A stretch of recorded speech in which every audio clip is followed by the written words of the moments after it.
Hello my dears, നമുക്കിന്ന് 10ാം ക്ലാസ്സിലെ സമാന്തര ശ്രേണിയും ബീജഗണിതവും എന്ന പാഠത്തിലെ പേജ് നമ്പർ 63-ലെ മൂന്നാമത്തെ ചോദ്യം നോക്കാം. എന്താണ് ചോദ്യം? ആദ്യ പദം 1/3-ഉം പൊതുവ്യത്യാസം 1/6-ഉം ആയ സമാന്തര ശ്രേണിയിൽ എല്ലാ എണ്ണൽ സംഖ്യകളും ഉണ്ട് എന്ന് തെളിയിക്കുക. അപ്പോൾ നമുക്ക് ക്വസ്റ്റ്യൻ്റെ തന്നിരിക്കുന്ന ആദ്യ പദം തന്നിട്ടുണ്ട്, അതുപോലെ പൊതുവ്യത്യാസവും തന്നിട്ടുണ്ട്. ആദ്യ പദവും പൊതുവ്യത്യാസവും. അപ്പോൾ ആദ്യ പദത്തിന് നമ്മൾക്ക് x1 ഈക്വൽ ടു, നമ്മൾ പൊതുവ്യത്യാസത്തിന് ഫസ്റ്റ് ടേം എന്നുള്ളത് എഫ് എന്നുള്ള ഒരു ലെറ്റർ കൊണ്ട് നമ്മൾ കൊടുത്തിരുന്നു. അപ്പോൾ എഫ് നമുക്ക് തന്നിട്ടുണ്ട് 1/3 തന്നിട്ടുണ്ട്. ഇനി പൊതുവ്യത്യാസം എന്ന് പറഞ്ഞാൽ നമ്മളെ ഡി അല്ലെങ്കിൽ എ, നമ്മുടെ ഇക്വേഷൻ എ പറഞ്ഞാൽ ഡി പറഞ്ഞാൽ 1 പൊതുവ്യത്യാസത്തിനാണ് കൊടുത്തത്. അത് ഇത്ര തന്നെ 1/6 കൊടുത്തിരിക്കുന്നത്. അപ്പോൾ 1/3 തുടങ്ങിയിട്ടുള്ള ഒരു ശ്രേണിയുണ്ട്. അതിൻ്റെ പൊതുവ്യത്യാസം കൂടി 1/6 1/6 അങ്ങനെ കൂട്ടി ഒരു ശ്രേണി ഉണ്ടാക്കുന്നുണ്ട്. ആ ശ്രേണിയിൽ എല്ലാ എണ്ണൽ സംഖ്യ പറഞ്ഞാൽ ഏതാണ്? 1 2 3 4 5 6 അതെല്ലാം അങ്ങനെ എല്ലാ എണ്ണൽ സംഖ്യകളും ആ ശ്രേണിയിൽ വരുന്നുണ്ട് എന്നാണ് നമ്മൾ തെളിയിക്കേണ്ടത്. അപ്പോൾ അത് തെളിയിക്കാൻ ആദ്യം എന്താ ചെയ്യേണ്ടത് അറിയോ? ആദ്യം നമ്മളെ ബീജഗണിത രൂപം നമ്മൾ കണ്ടെത്തണം. ഈ ശ്രേണിക്ക് ഒരു ബീജഗണിത രൂപം ഉണ്ടാവില്ലേ? യെസ്, അത് നമ്മൾ കണ്ടെത്തണം. അപ്പോൾ അതിൻ്റെ ജനറലായിട്ട് ഫോർമുല എങ്ങനെ പറയാം? xn equal to an plus B ആണ് നമുക്കറിയാം. എ എന്ന് പറഞ്ഞാൽ അത് ഡി ആണ്, പൊതുവ്യത്യാസമാണ്, അത് നമുക്കറിയാം. 1/6 ക്വസ്റ്റ്യനിൽ തന്നതാണ്. ഇനി ബി എന്ന് പറഞ്ഞാൽ എന്താണ്? ബി പറഞ്ഞാൽ എഫ് മൈനസ് ഡി ആണ്. എഫ് പറഞ്ഞാൽ എന്താണ്? നമ്മളെ ഒന്നാം പദം എത്ര തന്നിരിക്കുന്നത്? 1/3 മൈനസ് ഡി എത്ര തന്നിരിക്കുന്നത്? 1/6. അപ്പോൾ 1/3 നിന്നും 1/6 കുറയ്ക്കണം. അപ്പോൾ നമുക്ക് എന്ത് കിട്ടും? ബി കിട്ടും. അപ്പോൾ ഇവിടെ നമുക്ക് ലസാഗു എടുത്ത് ചെയ്യാം. അതിനേക്കാളും ഈസി നമുക്ക് ഇങ്ങനെ ക്രോസ് ചെയ്യാം. ഇതിനെ ഇങ്ങോട്ട് ഇൻറ്റു ചെയ്യാം. 1 × 6 എത്രയാണ്? 6. ഇനി ഇവിടെ മൈനസ് അല്ലേ, അതേ മൈനസ് ഇവിടെ ഇട്ടു. വീണ്ടും എന്തിനാ ഈ 3 ഇങ്ങോട്ട് ഇൻറ്റു ചെയ്യാം. 3 × 1 3 ബൈ, പിന്നെ എന്ത് ചെയ്യുക? താഴെ 2 ഛേദങ്ങൾ ഇൻറ്റു ചെയ്യാം. 3 × 6 3 6 18. അപ്പോൾ 6 - 3 പറഞ്ഞാൽ 3/18 എന്ന് കിട്ടും. അപ്പോൾ നമ്മൾ ചെയ്യുമ്പോൾ നമുക്ക് 18/3 ചെയ്യാം. നമുക്ക് 18/3 18 ആണ് അല്ലേ? അപ്പോൾ ശരിക്കും അറിയാത്തവർക്ക് വേണ്ടിയിട്ട് കേട്ടോ സിമ്പിളായിട്ട് എഴുതണേ. 3 അതേപോലെ എഴുതാം. 3 × 1 എന്ന് എഴുതി വിചാരിച്ചോ. 18 നമുക്ക് എങ്ങനെ എഴുതാം? 3 × 6 എന്ന് എഴുതാം. അപ്പോൾ ഈ 3 കട്ട് ചെയ്ത് കഴിഞ്ഞാൽ ബാക്കി എന്താണ്? 1/6 ഉണ്ടാവുക. യെസ്, അപ്പോൾ നമുക്ക് കിട്ടി ബി ഈക്വൽ ടു 1/6 കിട്ടി, ഡി ഈക്വൽ ടു 1/6. അപ്പോഴേ നമ്മുടെ ജനറൽ ഫോർമുല നമ്മൾ ഇത് വെച്ചിട്ട് ചെയ്യുമ്പോൾ നമുക്ക് എങ്ങനെ കിട്ടും? xn ഈക്വൽ ടു എക്ക് പകരം എന്താണ്? 1/6 ആണ്. 1/6 പിന്നെ n അതുപോലെ എഴുതി പ്ലസ് ബി എന്താ കിട്ടിയത്? 1/6 1/6 കിട്ടി. അപ്പോൾ ഇതിനൊന്നും കൂടി ഒരു ചന്തത്തിൽ എഴുതാൻ വേണ്ടി നമ്മൾ എന്ത് ചെയ്തു? ഇതാ ഈ 1 × n ആണ് ഇവിടെ. അപ്പോൾ n/6 പ്ലസ് 1/6 എന്ന് എഴുതി. ഓക്കെ, അപ്പോൾ ഇവിടെ നോക്ക്, ഇവിടെ ഛേദങ്ങൾ രണ്ടും സെയിം ആണ്, 6 ആണ് അല്ലേ? അപ്പോൾ നമുക്ക് ഛേദങ്ങൾ ഒരുമിച്ചുണ്ട് എഴുതാം. ഈക്വൽ ടു 6 ഒരുമിച്ച് എഴുതി. ഈ മുകളിൽ എന്താണ്? n+1 n+1. അപ്പോൾ ഇതാണ് നമ്മളെ ജനറൽ ഫോർമുല. ഇതാണ് നമ്മുടെ ബീജഗണിത രൂപം. എന്താണ്? n+1/6. അതാണ് ബീജഗണിത രൂപം. ഇതാണ് ബീജഗണിത രൂപമാണോ നമ്മളോട് കണ്ടെത്താൻ പറഞ്ഞത്? അല്ല. ഈ ശ്രേണിയിൽ 1/3 തുടങ്ങി 1/6 പൊതുവ്യത്യാസമായുള്ള ഈ സമാന്തര ശ്രേണിയിൽ എല്ലാ എണ്ണൽ സംഖ്യകളും ഉണ്ട്. ഇതാണ് നമ്മൾ തെളിയിക്കേണ്ടത്. അപ്പോൾ ഇനി ഇയാളൊന്ന് സൂക്ഷിച്ചു നോക്കുക. n+1/6. അപ്പോൾ എപ്പോഴാണ് ഇത് നമുക്ക് എണ്ണൽ സംഖ്യയായിട്ട് കിട്ടുക? എണ്ണൽ സംഖ്യയായിട്ട് കിട്ടണമെങ്കിൽ എന്താണ്? ഇവിടെ 6 കൊണ്ട് ഹരിച്ച് മുകളിലുള്ള നമ്പറാണ് n+1 ഒരു നമ്പറാണ് വിചാരിച്ചോ. ആ നമ്പറിനെ 6 കൊണ്ട് ഹരിച്ചിരിക്കുകയാണ്. 6 കൊണ്ട് ഹരിക്കുമ്പോൾ 6ൻ്റെ ഗുണിതങ്ങളായിട്ട് വരണം മുകളിലുള്ള നമ്പർ. അതായത് സംശയമുള്ളവർക്ക് പറഞ്ഞുതരാം. ഇപ്പോൾ n+1 എന്നുള്ളത് 6 വന്നു എന്ന് വിചാരിച്ചോ. അപ്പോൾ 6/6 നമുക്ക് 1 കിട്ടി. ഇനി n+1 അടുത്തത് 12 വന്നു വിചാരിച്ചോ. അപ്പോൾ 12/6 നമുക്ക് 2 കിട്ടും. ഇനി n+1 18 കിട്ടിയെന്ന് വിചാരിച്ചോ. അപ്പോൾ /6 ചെയ്യുമ്പോൾ നമുക്ക് 3 എന്ന് കിട്ടും. ഇനി n+1 24 എന്ന് വന്നു വിചാരിച്ചോ. അപ്പോൾ ഇതേ ബൈ 6 നമുക്ക് 4 എന്ന് കിട്ടി. ഇനിയിപ്പോൾ n+1 60 വിചാരിച്ചോ, അപ്പോൾ 60/6 10 കിട്ടി. ഇങ്ങനെ അപ്പോൾ നമുക്ക് വേണ്ട ഈ n+1 എന്നുള്ളത് എന്താണ്, 6ൻ്റെ ഗുണിതങ്ങളായിട്ട് കിട്ടണം അല്ലേ. 6 12 18 നമ്മൾ 6ൻ്റെ ഗുണിതങ്ങൾ പറഞ്ഞാൽ 6ൻ്റെ ടേബിളിൽ 6ൻ്റെ പട്ടികല്ലേ, 6 12 1 6 6 12 3 18 അല്ലേ, അതിൽ ഏതെങ്കിലും ആയിട്ട് വരണം ഏത് ഈ n+1. എന്നാലേ ഇവിടെ എന്തുണ്ടാവുള്ളൂ, എണ്ണൽ സംഖ്യയായിട്ട് കിട്ടാൻ പാടുള്ളൂ. അല്ലാതെ ഇപ്പോൾ ഇവിടെ n+1 6 അല്ല, അല്ലെങ്കിൽ 6ൻ്റെ ഗുണിതമല്ല. ഇപ്പം നമ്മൾ 5 എടുത്തു, അപ്പോൾ 5/6 നമുക്കൊരു ഭിന്നസംഖ്യയാണ് കിട്ടുക. അപ്പോൾ നമുക്ക് എണ്ണൽ സംഖ്യ കിട്ടുന്നതല്ലേ നമ്മൾ തെളിയിക്കേണ്ടത്. അപ്പോൾ n+1 എപ്പോഴും എന്താവണം, 6ൻ്റെ ഗുണിതങ്ങളാവണം. അപ്പോൾ n+1 6ൻ്റെ ഗുണിതങ്ങളാവണം നമുക്ക് മനസ്സിലായി. അതായത് n+1 എങ്ങനെ വരണം, n+1 6 12 18 24 30 36 42 ഇങ്ങനെ 6ൻ്റെ പട്ടിക വരണം. അപ്പോൾ n+1 6ൻ്റെ പട്ടികയായിട്ട് വരണമെങ്കിൽ n എന്തായിരിക്കും. ഇപ്പോൾ n+ ഇവിടെ ഒന്ന് കാണിച്ചു തരാം കേട്ടോ. ഇതൊന്നും നിങ്ങൾ എക്സാമിന് എഴുതേണ്ട ആവശ്യമില്ല, നിങ്ങൾക്ക് അറിയാത്തവർക്ക് മനസ്സിലാക്കാൻ വേണ്ടിയിട്ട് എഴുതാം കേട്ടോ മക്കളെ. അപ്പോൾ ഞാൻ പറയാണ് n+1 6 വരണം. അപ്പോൾ n എന്താ വരിക, ഈ +1 അങ്ങോട്ട് കൊണ്ടുമ്പോൾ 6 - 1 5 വരും. അതായത് ഇതിൽ 1 കുറയ്ക്കുക. അപ്പോൾ n+1 6 വരണമെങ്കിൽ n എത്ര വരണം, n 5 വരണം. ഇനി n+1 12 വരണം വിചാരിച്ചോ. അപ്പോൾ എങ്ങനെ ചെയ്യാന്നറിയോ, വേറെ കളർ എടുക്കട്ടെ. ഇതാ n+1 12 വരുന്നുണ്ടെങ്കിൽ ഈ +1 അങ്ങോട്ട് കൊണ്ടുപോകും -1 ആവും. അപ്പോൾ n എത്രയും 11 കിട്ടും. അപ്പോൾ നമുക്ക് ഇങ്ങനെ ഇതിൽ നിന്ന് ഒന്നും കുറച്ചിങ്ങനെ വരാം. അതായത് n+1 6 കിട്ടണമെങ്കിൽ n 5 ആവണം, n+1 12 കിട്ടണമെങ്കിൽ n 11 ആവണം, n+1 18 ഉണ്ടെങ്കിൽ 18 - 1 17 ആവണം, n+1 24 കിട്ടണമെങ്കിൽ 24 - 1 23 ആവണം n. അപ്പോൾ എന്നിൻ്റെ വാല്യൂ 5 11 17 23 ഒക്കെ ആവുമ്പോൾ നമുക്ക് എന്ത് കിട്ടും, ഈ ശ്രേണിയിലെ എണ്ണൽ സംഖ്യകളാണ് കിട്ടും. അപ്പോൾ എന്നിൻ്റെ വാല്യൂ പറയുമ്പോൾ x 1 പറഞ്ഞാൽ 1-ാം പദം. ഇവിടെ നമുക്ക് 1-ാം പദം x1 നമ്മൾ എഴുതിയത്. അതുപോലെ x 5 x 11 x 17 ഒക്കെ എന്താ കിട്ടുക, എണ്ണൽ സംഖ്യയാണ് കിട്ടുക. അതായത് ഇവിടെ അപ്പോൾ നമ്മളിപ്പോൾ ശ്രേണി എഴുതാം കേട്ടോ. ശ്രേണി എഴുതുമ്പോൾ നമുക്ക് 1-ാം പദം x1, 2-ാം പദം x2, 3-ാം പദം x3, 4-ാം പദം x4, 5-ാം പദം x5 x6 x7 x8 x9 അങ്ങനെ പോകും. അതിൽ നമുക്ക് മനസ്സിലായി എക്സിന്, അതായത് ഇതൊക്കെ ഇത് എക്സ് n ഇപ്പോൾ ഈ 1 2 3 ഇല്ലല്ലേ, അതിന് പകരം എന്നിട്ടത്. അപ്പോൾ ഇവിടെ x5 അതായത് ഇതാ ഇവിടെ കണ്ട പോലെ ഇവിടെ നമുക്ക് എന്നിന് ഗുണിതങ്ങളിൽ 1 കുറച്ചത് x-ന് 5 വരുമ്പോൾ നമുക്ക് എന്ത് കിട്ടും, ഇവിടെ ശ്രേണിയിൽ നമ്പർ 1 എന്ന് കിട്ടും. x5 എത്രയാണ്, ഇവിടെ 1 ആണ്. ഇവിടെയൊക്കെ വേറെ നമ്പറുകളാണ് ഉണ്ടാവുക കേട്ടോ, ഇവിടെയൊക്കെ വേറെ നമ്പറുകൾ ഉണ്ടാവും. ആദ്യം 1/3 മിനിറ്റ് കാണാം, ആദ്യം 1/3 അത് കൂടി 1/6 ഇങ്ങനെ കൂട്ടി വരുമ്പോൾ 5-ാം പദം 1 എന്ന് കിട്ടി. അങ്ങനെ 19 കഴിഞ്ഞിട്ട് പിന്നെ x11 വരുമ്പോൾ എന്ത് വരും, 2 വരും. പിന്നെ അങ്ങനെ പോയി x എന്താ 18 അല്ലേ, അപ്പോൾ 17-ാം പദം അതിൽ നിന്ന് 1 കുറയ്ക്കുക, 18 1 കുറയ്ക്കുക, എക്സിൻ്റെ ഗുണിതങ്ങൾ എടുക്കുക. സോറി 6ൻ്റെ ഗുണിതങ്ങൾ എന്താണ്, 6 12 18 24 30 ഇതിൽ ഇന്ന് 1 കുറയ്ക്കുക. ഇവിടെ 1 കുറയ്ക്കുമ്പോൾ 5, ഇവിടെ 1 കുറയ്ക്കുമ്പോൾ 11, ഇവിടെ 1 കുറയ്ക്കുമ്പോൾ 17, ഇവിടെ 1 കുറയ്ക്കുമ്പോൾ 23, ഇവിടെ 1 കുറയ്ക്കുമ്പോൾ 29.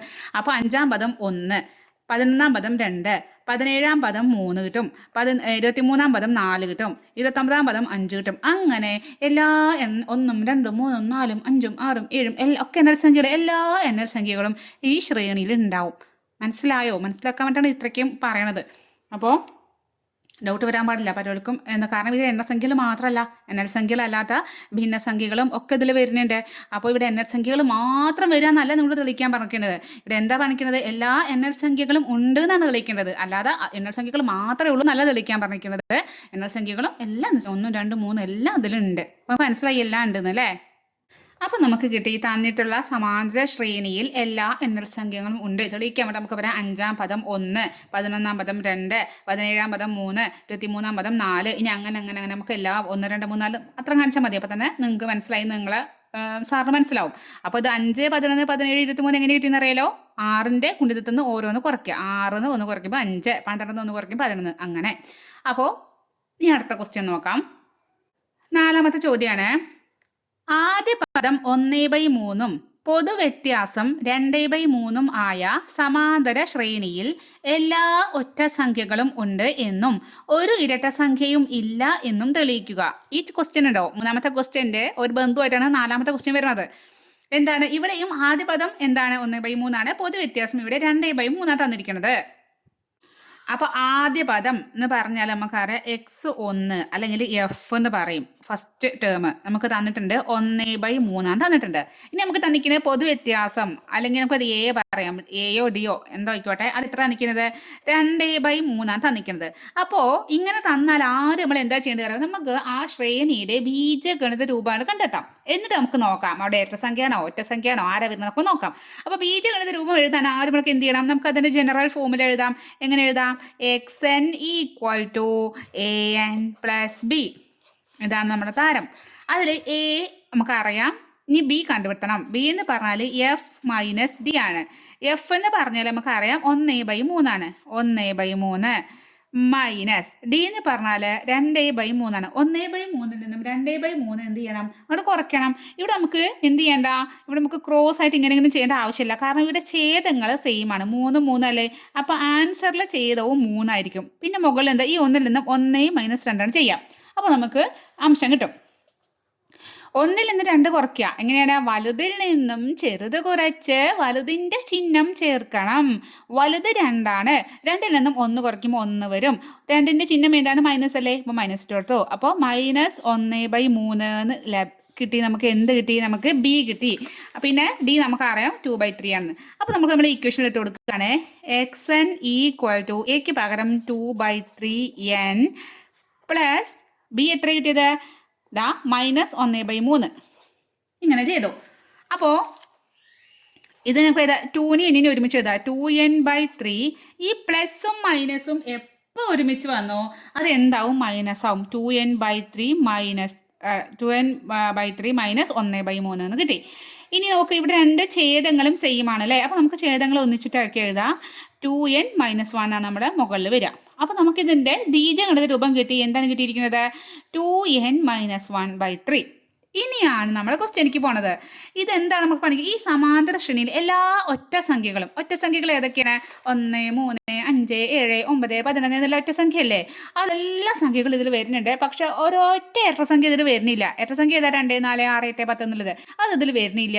പക്ഷേ എല്ലാ ഒറ്റസംഖ്യയും വരുന്നുണ്ടെന്നാണ് തെളിയിക്കേണ്ടത്. നേരത്തെ ക്വസ്റ്റ്യൻ്റെ മൂന്നാമത്തെ ക്വസ്റ്റ്യൻ്റെ എല്ലാ എണ്ണൽ സംഖ്യകളും ഉണ്ടെന്നാണ് നമ്മൾ തെളിയിച്ചത് അല്ലേ. ഇനി ഇവിടത്തെ 2n - 1 അങ്ങോട്ട് പിടിച്ചെടുത്തു കേട്ടോ ഞാൻ. 2n - 1 ഇതിന് ആദ്യം 2n നോക്കാം. 2n എപ്പോഴും എന്തായിരിക്കും, 2നെ കൊണ്ട് ഏതെങ്കിലും ഒരു നമ്പർ ഇൻറ്റു ചെയ്യുക. 2നെ കൊണ്ട് ഇപ്പോൾ നോക്ക്, 2നെ കൊണ്ട് 1 ഇൻറ്റു ചെയ്താൽ 2 കിട്ടും. 2നെ കൊണ്ട് 3 ഇൻറ്റു ചെയ്താൽ 6 കിട്ടും. 2നെ കൊണ്ട് 5 ഇൻറ്റു ചെയ്താൽ 10 കിട്ടും. 2നെ കൊണ്ട് 10 ഇൻറ്റു ചെയ്താൽ 20 കിട്ടും. 2നെ കൊണ്ട് ഇനിയിപ്പോൾ എന്തോ ചെയ്തോട്ടെ, ഏതാണ് ഒരു എത്ര 11 ചെയ്താൽ 22 കിട്ടും. അങ്ങനെ ഇവിടെ കിട്ടിയത് 2നെ കൊണ്ട് ഏത് നമ്പറിനെ ഇൻറ്റു ചെയ്താലും ഒക്കെ എന്താ കിട്ടുക, ഇരട്ട സംഖ്യകളാണ്. ഇരട്ട സംഖ്യകൾ നമുക്ക് 10 6 2 20 22 ഒക്കെ ഇരട്ട സംഖ്യകളാണ് അല്ലേ, ഇരട്ട സംഖ്യകൾ. അപ്പോൾ 2 × n എപ്പോഴും എന്തായിരിക്കും, ഇരട്ട സംഖ്യ ആയിരിക്കും. അതിലൊരു സംശയമല്ല. ഇനി ഈ ഇരട്ട സംഖ്യയിൽ നിന്ന് 1 കുറയ്ക്കുക കേട്ടോ. ഇരട്ട സംഖ്യയിൽ നിന്ന് 1 കുറയ്ക്കാൻ, അപ്പോൾ 21 ഇതൊക്കെ ഇരട്ട സംഖ്യ നമുക്കറിയാം അല്ലേ. 20 1 കുറച്ചാൽ എന്ത് കിട്ടും, 19 കിട്ടി. 2 1 കുറച്ചാൽ 1 കിട്ടി. 6 1 കുറച്ചാൽ 5 കിട്ടി. 10 1 കുറച്ചാൽ 9 കിട്ടി. 22 1 കുറച്ചാൽ 21 കിട്ടി. അപ്പം കിട്ടിയത് 9 1 5 7 ഒക്കെ എന്താണ്, ഒക്കെ ഒറ്റ സംഖ്യയാണ്. അപ്പോൾ ഈ ഇരട്ട സംഖ്യയിൽ നിന്ന് 1 കുറയ്ക്കുക എന്ന് പറഞ്ഞാൽ അത് എപ്പോഴും എന്തായിരിക്കും, അത് ഒറ്റ സംഖ്യ ആയിരിക്കും ആണല്ലോ. അപ്പോൾ നോക്ക്, ഞാനിതാ അവിടെ കേട്ടോ, എന്നിന് ഞാൻ ആദ്യം 1 നിർത്തി. എന്ന് പറഞ്ഞാൽ ഏത് നമ്പർ എടുക്കാം, എന്ന് നമുക്ക് ഇഷ്ടമല്ല എടുക്കാം. 1-ാം പദം എടുത്തു. n 1 എടുക്കുമ്പോൾ 2n - 1/3 ആണ് നമ്മുടെ ഫോമുല. ഇങ്ങനെ വരാൻ നോക്കാം. 2n - 1 എന്നിന് 1 എടുക്കുമ്പോൾ 2n - 1 എന്താണ്, 2 എന്നിന് പകരം 1 എടുത്തു. അപ്പോൾ 2 × 1 - 1. അപ്പോൾ 2 × 1 പറഞ്ഞാൽ 2 - 1 3 വന്നു. അല്ല സോറി, 2 - 1 1 വന്നു. 1 വന്നു. ഇനി ഇതെന്താണ്, 2n - 1. ഇനി 2n - 1 1/3 ഇതാണ് നമ്മുടെ ഇത്. അത് പറഞ്ഞാൽ 1, ഇത് പറഞ്ഞാൽ 1/3. അപ്പോൾ ഫസ്റ്റ് എന്നിന് 1 കൊടുക്കുമ്പോൾ x1 നമുക്ക് എന്ത് കിട്ടി, 1/3 ആണ് കിട്ടുക. നമുക്ക് എന്താ തെളിയിക്കേണ്ടത്, ഇതിലെല്ലാം ഒറ്റ സംഖ്യയും വരുന്നതാണ് തെളിയിക്കേണ്ടത്. ഇനി നമ്മൾ എന്നിന് 2 ഇട്ട് കൊടുക്കാം. അപ്പോൾ 2n - എന്താ വരിക, 2 × എന്നിന് പകരം 2 - 1 2 × 2 4 മൈനസ് 1 3 വന്നു. ഇനി 2n-1/3 2n-1 3 കിട്ടിയിട്ടുണ്ട്. ബൈ 3 പറഞ്ഞാൽ 3/1 1 കിട്ടി ആണല്ലോ. അപ്പോൾ ഇതൊക്കെ നിങ്ങൾക്ക് മനസ്സിലാക്കാൻ വേണ്ടിയിട്ട് ഇതൊന്നും എക്സാമിന് എഴുതേണ്ടതല്ല കേട്ടോ. നിങ്ങൾക്ക് മനസ്സിലാക്കട്ടെ, അറിയാത്തവർക്ക് മനസ്സിലായിട്ട് പഠിക്കാൻ വേണ്ടിയിട്ടാണ് പറഞ്ഞിരുന്നത്, ഇത്രയും വിശദമായിട്ട് പറഞ്ഞിരുന്നത്.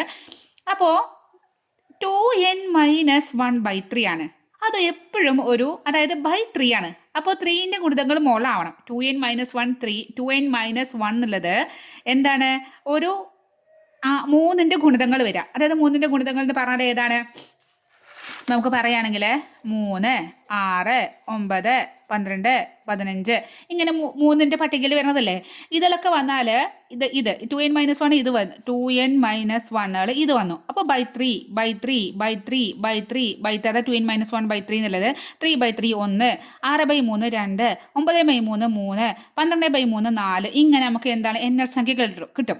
അപ്പോൾ എപ്പോഴും എന്താണ് 2n-1 3ൻ്റെ ഗുണിതങ്ങളായിട്ട് വരുന്നുണ്ടോ നമുക്ക് നോക്കാം.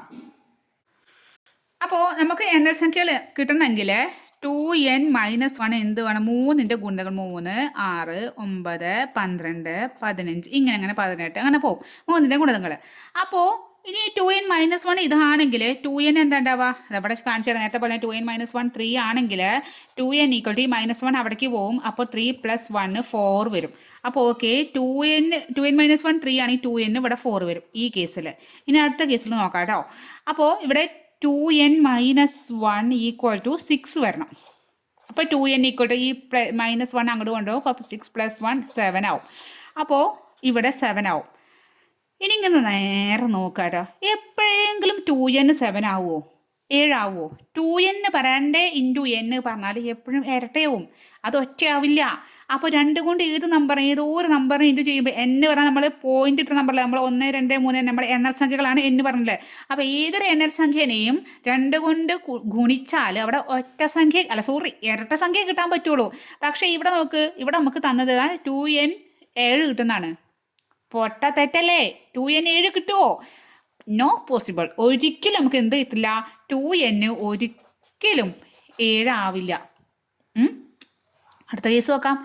2n-1 9 ആണെങ്കിൽ 9 ആണെങ്കിൽ 2n എന്താണ്, ഈ -1 അവിടേക്ക് കൊണ്ടുപോകുമ്പോൾ 10 ആവും. അപ്പോൾ എന്ത് വന്നു, 9 + 1 10. അപ്പോൾ 2n എന്താണ് 10. ഓക്കെ, അത് നമുക്ക് പോസിബിൾ ആണ്. ഇനി അടുത്ത ആൾ 12 ആണ് കേട്ടോ. അപ്പോൾ ഇതേപോലെ തന്നെ അപ്പോൾ 2n എന്ത് ചെയ്യുക, 12 കൂടി 1 കൂട്ടുക. അപ്പോൾ എന്ത് വന്നു, 13 വന്നു. ഇത് 16 വന്നു. അപ്പോൾ ഈ 17 13 ഇനി അടുത്തത് ഇവിടെ 18 വരുമ്പോൾ ഇവിടെ 19. ഈ 19 ഇതൊന്നും എന്തല്ല, ഒരിക്കലും 2nൻ്റെ വാല്യൂ ഒറ്റ സംഖ്യ ആവില്ല. ഈ 7 13 19 പറഞ്ഞ ഒറ്റ സംഖ്യയല്ലേ. ഇവിടെ നമുക്ക് പോസിബിൾ ആയിട്ടുള്ളത് ഈ 4 2n 4 ആവും, 2n 10 ആവാം, 2n 16 ആവാം. ഇതൊക്കെ നമുക്ക് പറ്റും. കാരണം ഇതൊക്കെ ഇരട്ട സംഖ്യകളാണ്. 2 × n 2n പറഞ്ഞാൽ എപ്പോഴും ഇരട്ട സംഖ്യകളാവും. അപ്പോൾ 2n പോസിബിൾ ആയിട്ടുള്ളത് ഇവിടെ 4 നമുക്ക് പറ്റും, 10 പറ്റും, 16 പറ്റും. ഓക്കെ, അപ്പോൾ 2n നമുക്ക് 2n അല്ല വേണ്ടത്, നമുക്ക് n ആണ് വേണ്ടത്. അത് നമ്മളെ എത്രാം പദാന്നല്ലേ നമുക്ക് വരുന്നത്. അപ്പോൾ 2n 4 ആണെങ്കിൽ ഇപ്പോൾ നമ്മൾ ഇവിടെ കാണിച്ചു തരാം കേട്ടോ, നിങ്ങൾക്ക് അറിയാത്തവർക്ക്. 2n 4 ആണെങ്കിൽ n എന്താണ്, ഇവിടെ ഇൻറ്റു ആണ് ചെയ്തിരിക്കുന്നത്. ആ 2നെ 2നെ അവിടേക്ക് കൊണ്ടുപോകും. അപ്പോൾ 4/2 ആവും. 4/2 2 ഇതിൻ്റെ പകുതിയാവും. അപ്പോൾ n 2 ആവും. ഇനി ഇവിടെ 2n 10 ആണെങ്കിൽ n എന്താണ്, 10 ഇതങ്ങോട്ട് പോകുമ്പോൾ 2/5 വരും. അപ്പോൾ ഇത് 5 വരും. ഇനി 16 ആണെങ്കിൽ 16/2 8 വരും. അപ്പോൾ എന്നിന് ഇങ്ങനെ പോട്ടോ. ഇത് കഴിഞ്ഞിട്ടില്ല. അപ്പോൾ n 2 5 8 ഇങ്ങനെയൊക്കെയുള്ള നമ്പറുകൾ വരുമ്പോൾ നമുക്ക് പറയാം ആ ശ്രേണിയിൽ അവിടെ ഒറ്റ സംഖ്യകൾ വരും. നമുക്കൊന്ന് എഴുതി നോക്കാം. അതായത് നമ്മളെ ബീജഗണിത രൂപം 2n-1/3 ആണ്. അപ്പോൾ n നമ്മൾ 2 ഇട്ട് കൊടുക്കാം കേട്ടോ. അപ്പോൾ എന്താ പറയുക, 2 × 2 - 1/3 2 × 2 4 -1/3 4 -1 3 3/3 1 കിട്ടി. ഇനി എങ്ങനെ നിങ്ങൾക്ക് ജസ്റ്റ് ഇതൊന്നും നിങ്ങൾ എക്സാമിന് എഴുതേണ്ടതല്ല കേട്ടോ, മനസ്സിലാക്കി തരികയാണ്. ഇനി എക്സാമിന് എഴുതിയാലും കുഴപ്പമില്ല കേട്ടോ. അപ്പോൾ ഇനി 2n-1/3 ഇനി നമ്മൾ 5 കൊടുക്കുകയാണെങ്കിൽ 2 into 5 minus 1/3 2 into 5 10 10 minus 1/3 10 minus 1 9 9/3 നമുക്ക് കിട്ടി 3 എന്ന് കിട്ടി. അപ്പോൾ 1 3. ഇനി അടുത്തത് ഇതേപോലെ ഇനി 8 കൊടുക്കുമ്പോൾ നമുക്ക് 5 എന്ന് കിട്ടും. അപ്പോൾ എന്നു പറഞ്ഞാൽ നമുക്ക് അറിയാനുള്ള ശ്രേണി എങ്ങനെ എഴുതാം? x1 x2 x3 x4 ഇത് ഒന്നാം പദം രണ്ടാം പദം മൂന്നാം പദം നാലാം പദം അഞ്ചാം പദം. അങ്ങനെയാണെങ്കിൽ രണ്ടാം പദം എപ്പോഴും നമുക്ക് 1 കിട്ടും ഈ ഒരു ശ്രേണിയിൽ. അതുപോലെ അഞ്ചാം പദം 3 കിട്ടും. ഒന്നാം പദം രണ്ടാം പദം 1 അഞ്ചാം പദം 3. ഇനി അങ്ങനെ എട്ടാം പദം x8 നമുക്ക് എന്ത് കിട്ടും? 5 കിട്ടും. അങ്ങനെ 1 3 5 ഇനി 7 കിട്ടും, പിന്നെ 9 കിട്ടും. അങ്ങനെ ഒറ്റ സംഖ്യകളല്ലേ 1 3 5 7 എന്നുള്ളത്. അപ്പോൾ ഇതിലെല്ലാ ഒറ്റ സംഖ്യകളും വരുന്നുണ്ട്. ഇതിൻ്റെ ഇടയിൽ ഇവിടെ വേറെ നമ്പറുകൾ വരുന്നുണ്ട്. ഒന്നാം പദം നമുക്ക് തന്നിരിക്കുന്നത് 1/3 എന്നൊക്കെ ആണെങ്കിൽ 1/3 ഒന്നാം പദം. രണ്ടാം പദം 1. ഇനി ഇതിൻ്റെ ഇടയിൽ വേറെ നമ്പർ വന്നിട്ട് അഞ്ചാം പദം 3 കിട്ടി. അങ്ങനെ എല്ലാ ഒറ്റ സംഖ്യകളും വരുന്നുണ്ട്. ഇവിടെ ഇരട്ട സംഖ്യ വരുമോ? ഇരട്ട സംഖ്യ വരില്ല നമുക്ക് ഉറപ്പിച്ച് പറയാം. കാരണം എന്താണ്? ഇവിടെ 2n - 1 2 ഇൻറ്റു n എന്താണ്? ഒരു ഇരട്ട സംഖ്യയാണ്. ഇരട്ട സംഖ്യ ഒരു 1 മൈനസ് ചെയ്താൽ അത് ഒറ്റ സംഖ്യയായി. ഒറ്റ സംഖ്യ ബൈ ഒരു 3 ഒറ്റ സംഖ്യ. ഒറ്റ സംഖ്യേനെ ഒറ്റ സംഖ്യ കൊണ്ട് ഹരിക്കുമ്പോൾ നമുക്ക് ഒറ്റ സംഖ്യയെ കിട്ടുള്ളൂ. ഒരിക്കലും അവിടെ എന്തില്ല? അവിടെ ഇരട്ട സംഖ്യക്ക് ഒരു പങ്കുമില്ല.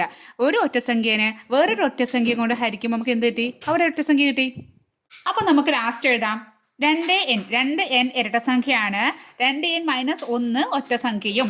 2n - 1/3 എന്ന് പറഞ്ഞാൽ ഇത് ഒറ്റ സംഖ്യയിലെ ഒറ്റ സംഖ്യ ബൈ 3 എപ്പോഴും ഒറ്റ സംഖ്യയാണ് വരിക. അപ്പോൾ നമുക്ക് പറയാം ഈ ശ്രേണിയിൽ ഇരട്ട സംഖ്യ വരില്ല എന്ന് ധൈര്യമായിട്ട് പറയാം.